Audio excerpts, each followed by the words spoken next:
Nesta aula, vamos estudar o arcano número 14 do tarô de Waite, a temperança. Então, pegue a carta da temperança do seu tarô e faça o exercício que fazemos sempre, no início do estudo de cada arcano. Depois volte aqui para a gente dar continuidade aos nossos estudos.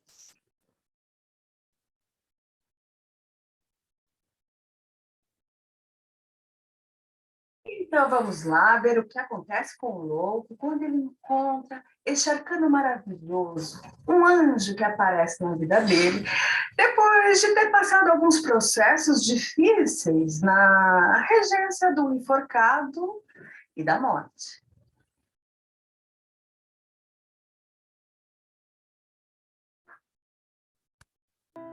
O nosso herói encontra-se renovado do seu encontro com o arcano A Morte. E caminhando, ele observa que um anjo se aproxima. É ele, o arcano número 14 do tarô de Waite, a temperança. E o arcano diz a ele: meu caro louco, eu vejo que estás renovado e eu estou aqui para te dar o apoio espiritual que você precisa para restaurar e equilibrar a sua força interna. Mas é claro que nada vem de graça ou do mundo externo. Tudo vem de dentro para fora. E para você se empoderar deste poder, eu preciso que você equilibre a sua luz com as suas sombras. Tempere os seus comportamentos para que possas encontrar o equilíbrio, a serenidade e a paciência como resultado da mistura alquímica das emoções que já existem dentro de você e que não foram ceifadas pela morte. E assim o nosso amigo segue o seu caminho, mais sereno, confiante e revitalizado. O arquétipo da temperança simboliza a nossa capacidade de ponderação quanto aos nossos comportamentos, a partir do ponto de equilíbrio entre a nossa luz e as nossas sombras. É quando, ao invés de negar, a gente abraça as nossas emoções e atitudes mais sombrias. E assim a gente chega num ponto de equilíbrio para que a gente possa se relacionar com a vida. A temperança aparece para nos dizer que por muitas vezes a paciência e a moderação são as chaves para o sucesso. A espera sustentada pela paciência evita que a gente tome atitudes precipitadas. E a moderação evita que nos tornemos escravos dos nossos próprios instintos. Este arquétipo nos ensina que devemos receber esses aspectos de nós mesmos de coração aberto, como se fossem um presente dado por um anjo que vem para nos auxiliar nos momentos mais difíceis. O arquétipo da temperança vem reger um período em que a pessoa está precisando ser acolhida por ela mesma, ela está precisando acolher a si mesma. Porém, este arcano, ele chega como se fosse um anjo, trazendo um período de paz, de esperança. É um arcano que o principal ensinamento dele é sobre a moderação para manter o equilíbrio e estar sempre centrado em si mesmo. Então, ele vem trazer o ensinamento do que é ter moderação. Neste arcano, o principal comportamento a ser adquirido é o comportamento de saber ser, se comportar e agir com moderação. E para isso é preciso que você sempre olhe para as suas sombras e para a sua luz. Ou, ao olhar para as suas sombras, você acolhe, não elimina, simplesmente torna consciente os seus comportamentos mais sombrios que não foram ceifados pela morte. Agora você tem o poder, você tem a consciência de olhar para as suas sombras, de abraçá-la, de enxergar e tornar consciente comportamentos sombrios antes que você tenha que passar pelo enforcado, pela morte de novo. Ao olhar para os seus comportamentos mais sombrios, para as suas sombras, o arcano diz assim: calma, não precisa viver ali na culpa, na dor, eu não presto, eu não sou bom, eu. Olha para a sua luz, a sua capacidade, seu potencial, suas virtudes. E então, encontre o ponto de equilíbrio. Faça uso dessas duas forças, das suas sombras e da sua luz, para agir com moderação, para se manter no equilíbrio. E assim, tornar a sua jornada mais fácil. Em resumo, é mais ou menos isso que este arcano vem dizer. Mas vamos estudar ele melhor.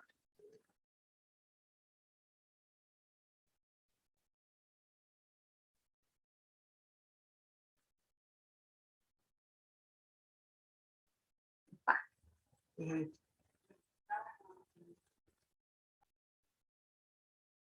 agora sim, vamos lá.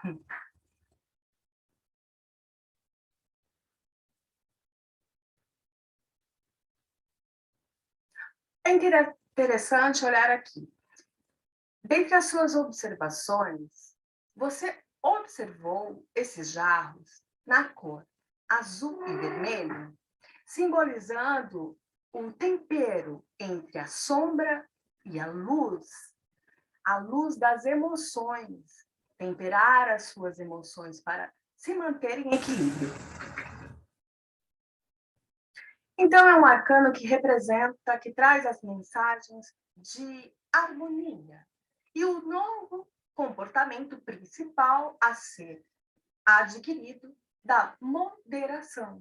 E que, para tanto, é necessário temperar a sua sombra com a sua luz, os seus comportamentos mais nobres, divinos, com os seus comportamentos mais sombrios. É incorporar as sombras e a luz, não é negá-la.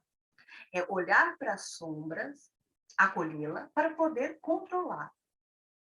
É um período em que a regência deste arcano, se tratando de moderação, traz a pessoa, o louco, nós mesmos, um estado de harmonia consigo mesmo. Nas relações com os outros e na relação com você mesmo, para que possa encontrar a tua paz.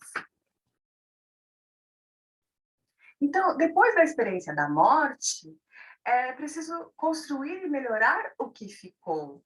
Então, velhos hábitos e crenças se foram para sempre. É preciso adquirir novos comportamentos e atitudes para que o vazio possa ser preenchido.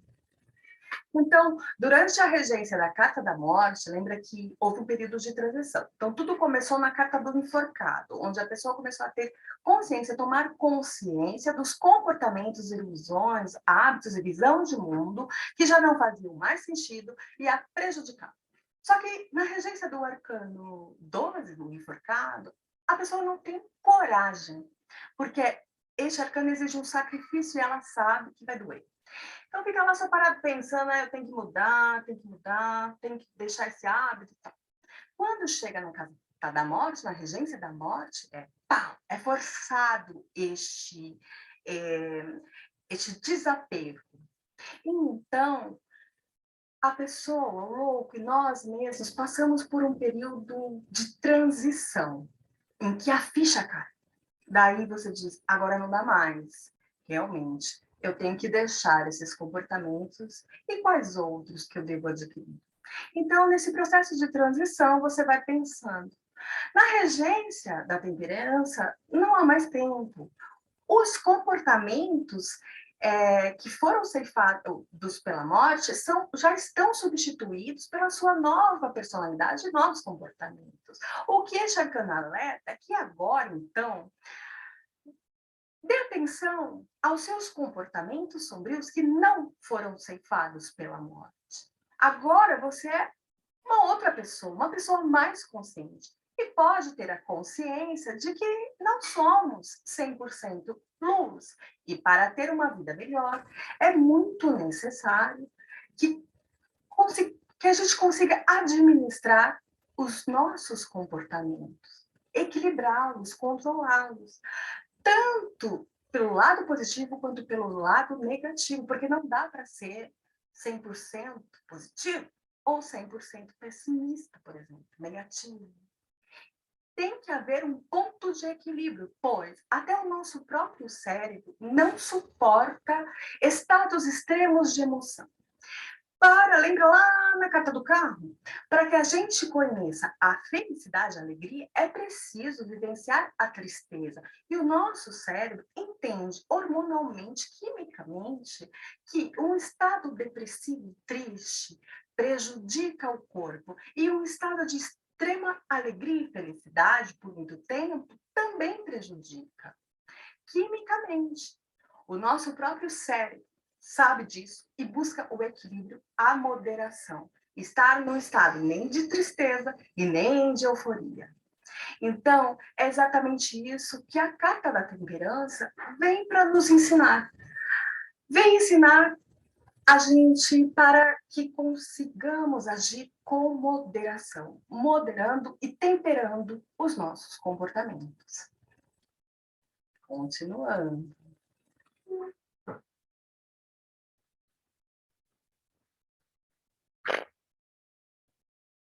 Então, aqui eu trago um exemplo. Uma pessoa que sofreu um infarto, né? E teve que mudar totalmente o seu comportamento para continuar vivendo. Então, o que aconteceu com esta pessoa? Ela já sabia que tinha colesterol, diabetes, gordura no fígado, e durante a regência do enforcado, ela ficou pensando, nossa, eu tenho que mudar. Mas não teve coragem para mudar.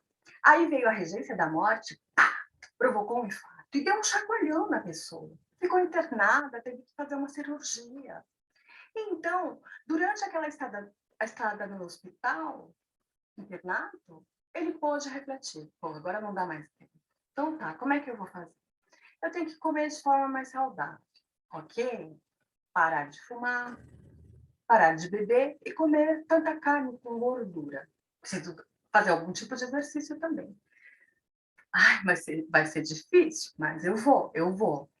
Então, assim que eu sair daqui, eu vou começar a incorporar estes novos hábitos. E o que acontece? Quando ele sai do hospital, ele começa, então, a ter novos e bons hábitos e vai se sentindo bem. Há um processo de aceitação com os novos comportamentos e aqueles antigos não têm mais a possibilidade de retornar. Então, ele vai passar por um período de teste. Peraí, já conto. Então, é preciso caminhar, comer de forma saudável, não fumar e não beber.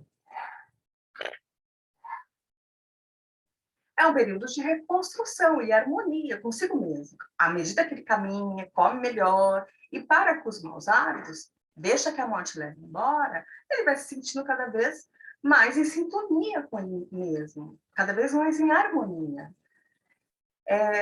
Vai promovendo esses novos hábitos, promove nele uma sensação de estar mais centrado e equilibrado. A carta da temperança vem e diz para ele nessa regência: pense antes de agir. Ok, houveram aí comportamentos ceifados pela morte, que agora você substituiu por bons hábitos e uma forma diferente de ver a vida, mas existem outros comportamentos que também te prejudicam e podem prejudicar a sua saúde num outro estado. Geralmente, quem tem problema no coração é muito agressivo, raivoso ou muito preocupado. Então, ele começa a se alertar na regência da temperança. Ele já é um ser, uma pessoa, uma personalidade mais consciente, não? Ele diz, nossa, ser agressivo, nervoso, bravo, preocupado é o comportamento mais difícil de mudar.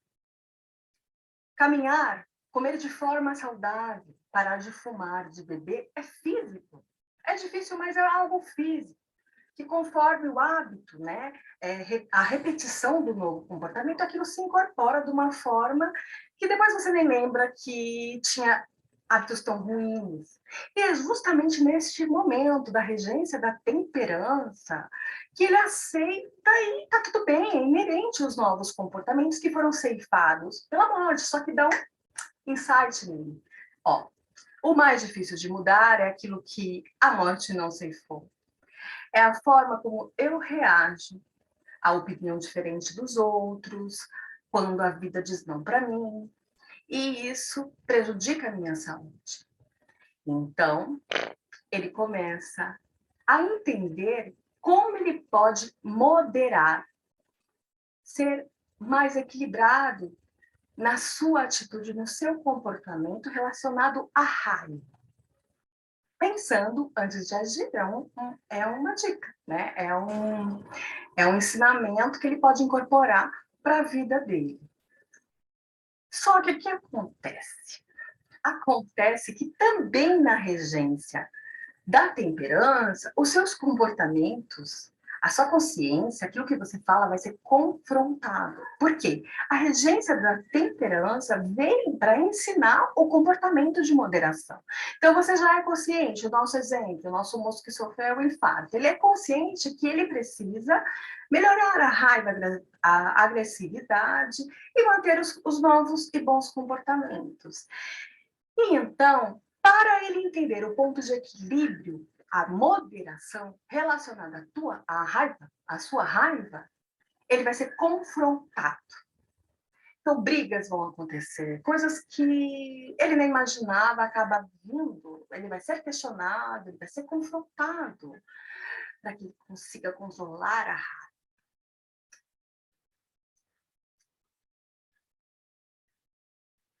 É um arcano que vem ensinar, né? É um anjo, mas calma aí, para você aprender a comportar-se de forma moderada, eu vou trazer aí algumas lições, algumas provas para você. Então, o que começa a acontecer? Ele começa a ser testado, tanto quanto aos novos comportamentos adquiridos e lá super refletidos durante a regência do enforcado, forçados durante a regência da morte, que já estão inseridos, já são inerentes à personalidade nova dele. Ele vai ser testado tanto quanto esses comportamentos, quanto aos comportamentos sombrios que ele agora torna consciente de que é necessário uma mudança também para esses outros comportamentos que não foram ceifados pela morte, mas que já são conscientes para ele. Então, um amigo chama ele para um happy hour ou para um churrasco. E ele, meu Deus, não posso beber, não posso comer carne gordurosa, eu não posso fumar. Jesus, o que eu faço? E ele vai vivenciar os extremos. Tanto quanto os nossos comportamentos, que foram substituídos pelos comportamentos que foram ceifados pela morte, quanto para os comportamentos que são necessários ele adquirir de sombras, das suas sombras que não foram ceifadas pela morte. Então, aqui, é convidado para um churrasco, e ele precisa, então, conquistar a moderação, tanto para os comportamentos novos adquiridos, substituindo aqueles que já foram embora, foram deixados para trás, quanto para os comportamentos da sua nova consciência. E como que isso acontece? Vivenciando os extremos. Então, para obter uma harmonia consigo mesmo, é preciso vivenciar só não a positividade, a luz, essas virtudes, quanto olhar para as suas sombras e entender, puta, eu sou muito agressivo, sou muito nervoso, eu estouro rápido.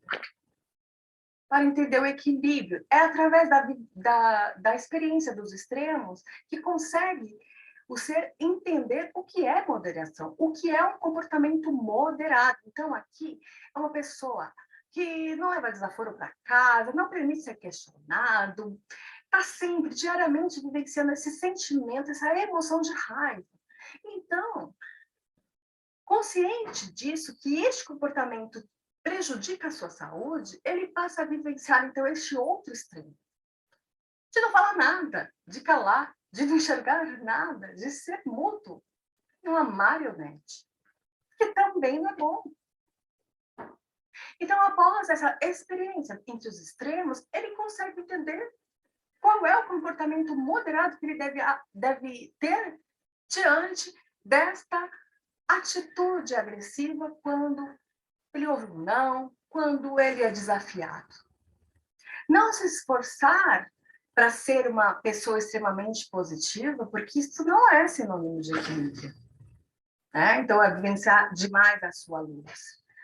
E aqui a gente diz, ter um estilo de vida otimista até o ponto de acreditar-se invencível, pode também te conduzir a problemas. Talvez uma vida lunática de paranoias. Será mais fácil buscar o equilíbrio, se buscar a sua voz interna para guiá-lo. A positividade extrema é impor a nós mesmos ou aos outros uma atitude falsamente positiva. Por que falsamente positiva? Porque um positivismo extremo, por que é uma atitude falsamente positiva? Porque para ser extremamente positivo, você precisa o tempo todo negar as suas emoções negativas. Então, eu sou positiva, eu vivo só um estado. Só num estado. E para eu viver e estar só neste lugar, eu preciso negar as minhas sombras, as minhas tristezas, as minhas dores, porque senão não é possível. E vivenciar um estado oposto também não vai bem.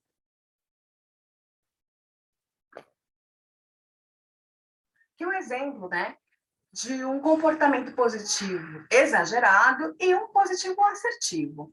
Então, no comportamento exagerado, em que eu me comporto de forma extrema, eu digo, tenho que continuar sorrindo, não posso me mostrar triste. Tudo acontece por um motivo. Poderia ser muito pior. Falhar não é uma opção. No assertivo, você modera essa atitude positiva. Tudo bem eu chorar, sou humana. Falhar faz parte do crescimento. E tudo bem eu me sentir um pouco triste. Aqui é um comportamento moderado, é um comportamento de harmonia consigo mesmo, é um comportamento de acolher a você mesmo, que é o mais importante.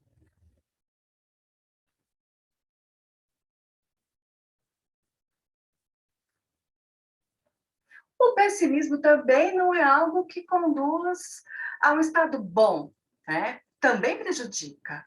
Ok, não estar bem às vezes, porém permanecer neste lugar também pode levar a consequências ruins. Então, aqui a gente tem aqui o exemplo. Uma pessoa pessimista está sempre olhando para baixo, tem sempre uma nuvem, uma tempestade na cabeça dela. Porque ela olha sempre para o lado negativo e só para o lado negativo. E quando ela caminha olhando para o chão, ela não consegue enxergar nada ao seu redor. E à medida que ela não enxerga nada ao seu redor, ela não vê luz no fim do túnel, ela perde oportunidades, ela perde de viver o relacionamento com as pessoas, ela está sempre num lugar de tristeza, de uma pessoa ranzinza, mal-humorada, que não vê sentido na vida e nunca vê uma luz no fim do túnel para os seus problemas. Então, também não é legal. Então, o que é legal? Existe uma terceira via, né? A visão otimista consciente, que é aquele positivismo assertivo, que eu dei como exemplo. Então, uma visão otimista consciente é quando temos uma visão mais neutra da situação, mas ainda deixando uma boa vontade para enfrentá-la. Ou seja, é olhar para o copo que está mais cheio, consciente de que ele não está cheio. É isso aí, é olhar pelo copo, para o copo que está mais cheio, mas consciente de que ele não está cheio. Eu olho para os prós e os contras de uma situação e eu consigo enfrentar a situação com esperança, com vontade, com fé, com motivação. Ela é também a carta da saúde, a temperança. Quando ela sai na casa da saúde, da mandala, ou numa pergunta sobre a saúde, ela vem dizer: você tem tudo o que precisa interiormente para curar-se. Esta cura é emocional, muito. Afinal de contas, a maioria das doenças, não todas, elas têm a sua origem no controle das emoções, ou na falta de controle das emoções, nos traumas, tristezas, dores. Então, a carta da temperança, ela vem com uma boa notícia sobre a saúde, mas trazendo a reflexão. Dentro de você existe força suficiente para enfrentar esta batalha na área da saúde que você tem para enfrentar. Porque muitas vezes as pessoas negam aquele diagnóstico e ficam sem coragem de enfrentar aquilo. A carta da temperança é uma carta que fala: você tem tudo para enfrentar e se curar. Você pode ter esperança, mas é preciso buscar este poder internamente para que você possa ir atrás de curar-se. É preciso que você acolha a sua sombra. Este comportamento de negar o seu diagnóstico é um comportamento sombrio que você deve moderar. Então, curar-se através do acolhimento das suas sombras, mantendo o equilíbrio. E é isso. Esta é a aula sobre o arcano número 14 do Tarot de Waite, a temperança. O nosso próximo arcano é o diabo. Ainda falando sobre a temperança, é uma carta que vem pedir paciência, porque quando você entende que o seu estado de equilíbrio, de harmonia consigo mesmo, é o melhor estado e o melhor lugar de sucesso para a sua vida, para a sua saúde, a paciência ela é inerente em você, porque você entende que mantendo este estado, tudo pode acontecer e tudo pode esperar também. É uma carta que é um bálsamo. Então, se a pessoa, quando ela aparece, dependendo da área que ela aparece, ela vem dizer: as suas dores são legítimas, mas passou, tudo passou. E agora, daqui para frente, você tem um livro de páginas em branco para poder escrever. Então, vamos lá, vou te ensinar sobre a moderação, sobre a paciência, sobre manter o equilíbrio dos comportamentos adquiridos, que foram dos novos comportamentos que você adquiriu quando deixou que a morte levasse embora aqueles outros que te faziam mal e que te prejudicavam. Eu vim para te dizer que as coisas vão melhorar, mas ainda você precisa, já que se tornou uma pessoa diferente, já que você já é uma nova pessoa, mais consciente, olhar ainda para comportamentos sombrios que te prejudicam. E você tem tudo, você tem dentro de você, você tem o poder interno, você tem tudo o que precisa para identificar esses comportamentos, acolhê-los e administrá-los, para que assim, daqui para frente, você tenha uma vida mais leve, mais positiva e mais feliz. É isso. Então, até o nosso... Não, peraí. Vamos lá, vamos falar sobre a temperança em algumas casas do mandala, que é bem interessante. Se sair no eu, pô, a pessoa precisa ser mais moderada, precisa adquirir esse novo comportamento da moderação, olhando para os comportamentos sombrios e buscando ali entender os extremos. Neste tipo de comportamento, quando que eu sou agressiva? Quando que eu sinto raiva? Em que momentos? Em quais momentos eu fico na apatia? Não é? Às vezes a gente entende que a gente é muito reativo e que isso faz mal para a gente. Então a gente começa a se controlar, né? Tá numa aula, numa discussão ou numa reunião. Fala, não vou falar nada. Eu não vou falar nada. Eu não vou falar nada. E aí você percebe que também te prejudica. Você sai lá com um nó na garganta pesado e com uma raiva interna segurada. Você não colocou para fora. E se você colocar, você vai falar, não ia dar certo também. E aí você vai vivenciar esses extremos até entender como deve ser o seu comportamento moderado em relação à raiva. Então, a raiva é só um exemplo. Então, se sair essa carta na casa do eu da pessoa ou para você mesmo, quer dizer, tenha mais paciência com você mesmo. Modere os seus comportamentos. Se cair na área financeira, tenha mais moderação e equilíbrio. Quanto ao teu comportamento e teu relacionamento com o dinheiro. Se sair na casa da comunicação, na área da comunicação, ele vem dizer, modere essas palavras. Ou você está vivendo um extremo ou outro. Ou você está engolindo tudo com sapo, falando baixinho, que ninguém te ouve, ninguém te dá valor. Ou você está esbravejando. E nessas duas formas, ninguém está conseguindo te ouvir. Então, para que você seja ouvida de verdade, você precisa comunicar-se com moderação. E assim, as outras casas da mandala sempre seguem esse entendimento de equilíbrio e novos comportamentos moderados para a interpretação em cada casa. Se houver alguma dúvida, entre em contato comigo, que a gente discute melhor, tanto esse arcano quanto a interpretação dele em cada casa da mandala. Próxima aula, Ojan, o arcano 15 do Tarot de Lute. Eu amo esse arcano. Para mim, é o arcano que mais se parece com o ser humano. E não precisa também ter medo dele. Até a aula do diabo.